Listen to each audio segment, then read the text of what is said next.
E se eu te disser que você pode aprender a estudar para concurso público em apenas um dia? Concurso público é para você, seja nível médio ou superior. Meu nome é Luciana Lima e eu vou te ajudar a ser aprovado ainda este ano. Clique no link da descrição. Que eu acho que o nosso paladar, ele dá uma certa viciada e na hora que você tá perdendo peso, tem algumas mudanças, tipo assim, a primeira semana da dieta é fácil, agora a segunda parece que dá uma formiga pra você querer voltar a comer mais. Sim. Por que isso acontece? É que, na verdade, quando a gente restringe demais, ou quando foge muito da realidade, você já tentou fazer dieta à risca, pesando a comida? Pesando a comida, não, mas já fiz tipo cetônica e funcionou. Pelo menos por alguns dias funcionou. Possivelmente quase você morri, entrou em mas... déficit calórico. Foi. E quando a gente faz uma dieta muito restrita, é automático, né? Como eu falei pra vocês, tem adaptações metabólicas que ocorrem, que acabam prejudicando na adesão, vai aumentar a tua fome, e o corpo pede por calorias, né? Então, se você já tem um paladar, eu gosto de comer doce, você vai pedir por doce. Eu gosto de comer tal coisa, você vai pedir essa tal coisa, entende? Uma fritura, algum industrializado. Uhum. E outra, quando a gente... faz essas mudanças muito abruptas, né? A restrição faz com que a gente sinta, muitas vezes, vontade de comer coisas que a gente não come habitualmente, né? Por exemplo, eu nem sentia vontade de comer tal doce. Porque comecei a dieta, né? Me senti vontade. Exatamente por essas adaptações que eu comentei com você. E aumentando a fome, né? A gente tem algumas estratégias dentro de uma dieta para mascarar isso, para tornar esse processo mais fácil. Né? Qual seria uma estratégia dessa? Porque eu vejo que a pessoa, muitas vezes, ela foge da dieta, tipo assim, ela faz direitinho, aí, cara, em meia-noite, ela mete um hambúrguer pra dentro. Como é que é isso? Como é que a gente consegue controlar isso um pouco melhor? Tá. O primeiro ponto é focar, se você entrou em déficit calórico, né, para emagrecimento, é focar em saciedade. Uhum. Então, tudo que você precisa pensar na tua alimentação tem que estar relacionado com a saciedade. Porque muitas vezes as pessoas me perguntam lá, se você colocou uma banana no meu plano, posso trocar por um chocolate? Não. Né? Se está dentro das calorias, posso trocar por um chocolate? Não. Porque não tem a mesma função, né? A gente escolhe uma fruta pela alta quantidade de fibras, né?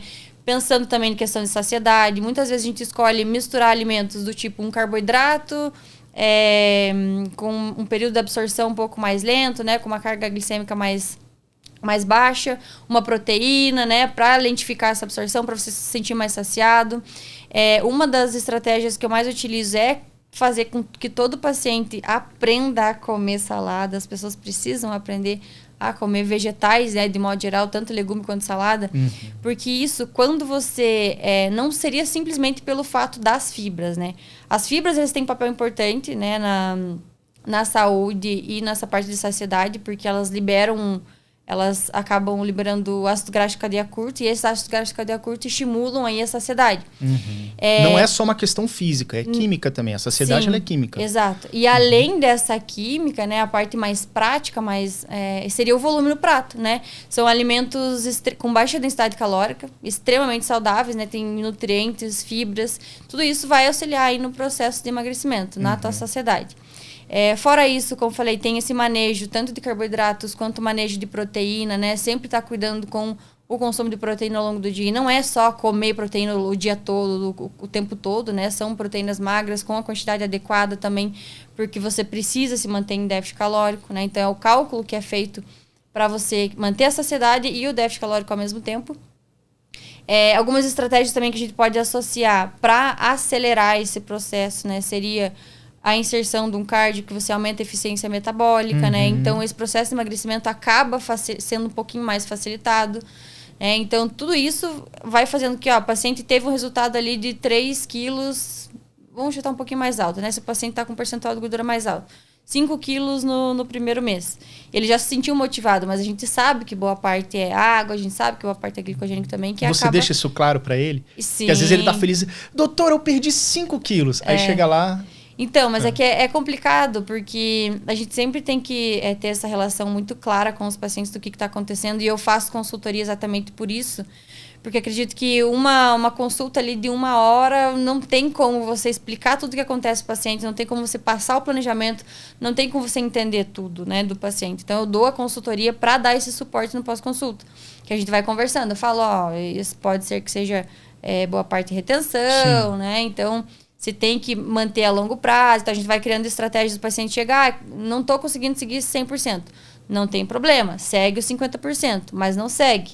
O principal problema das pessoas que não têm resultado é achar que é esse pensamento dicotômico, né? Ou 8 ou 80, ou tá seguindo ou não tá, né? Achar que disciplina é uma linha que não deve ser quebrada. Ela, sim, às vezes vai ser quebrada, né? E faz parte do processo. Eu, geralmente, gosto de comentar com eles para... E é para não desanimar também, né? Exato, eles se acostumarem a errar, eles se planejarem para errar. Porque quando você planeja o erro, você evita esse sentimento de frustração, né? Então, eu saí da dieta no final de semana. Evitando esse sentimento de frustração, você acaba facilitando o processo de retorno à dieta, né?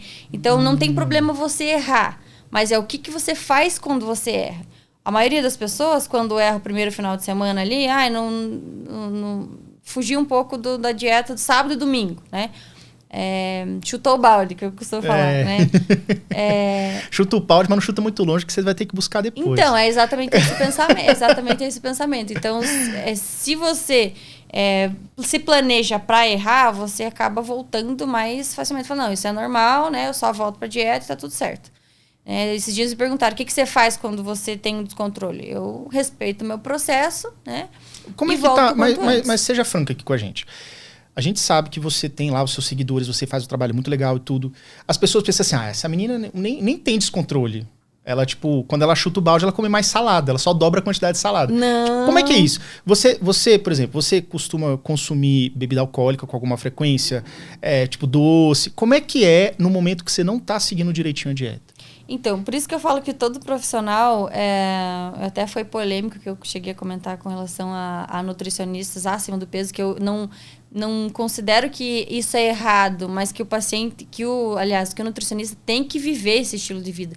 Ele tem que viver o seguir uma dieta, ele tem que viver o treinar, porque a partir do momento que você sabe o quanto é difícil ter autocontrole, o quanto é difícil ter disciplina para você seguir um protocolo, que eu tento facilitar ao máximo, né? Eu falo que nós, como nutricionistas, a gente tem que facilitar ao máximo o processo do paciente.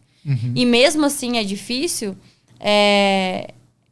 a gente tem que saber, né, o que o paciente passa para conseguir entender e para conseguir falar, não, essa estratégia eu tô passando para você, que eu também já fiz, já funcionou, e não ficar só em estudo científico. Entendi. Porque a gente trabalha com seres humanos, né? Então, o que acontece comigo? Frequentemente eu tenho alguns episódios que eu falo, hoje eu vou me permitir, e eu até posto isso, né? Procuro postar. Às vezes fiquei doente, às vezes na verdade, Páscoa, né? Para verem que eu sou de verdade também, que não é porque é a minha profissão, que eu falo isso para todo mundo. Mas foi, semana passada, eu tive um descontrole, assim, de não simplesmente comer tudo que eu tinha direito numa refeição só. De chegar a passar mal também. E, assim, o que eu faço quando isso ocorre, né? É simplesmente ter a consciência que eu não posso ficar fazendo isso com frequência, né? Porque senão não faz sentido, né? Seguir uma dieta a semana toda e no final de semana come tudo que ficou sem comer durante a semana, né? Descontrole como esse não chega a mudar o teu shape, não chega... Não. Depende como você está seguindo o planejamento alimentar, né? Então, eu costumo falar que, por exemplo, para você ter essa consciência do que fazer quando você perde, né, esse controle, você precisa passar pelas fases, né? Você precisa saber que tua fome vai aumentar, vai ter dias que você não vai estar a fim de treinar, vai ter dias que você vai falar, eu vou comer essa barra inteira de chocolate, eu vou comer, e tá tudo bem. O que importa é que no próximo dia você volte. É sempre essa ideia de errou, corrige, errou, corrige.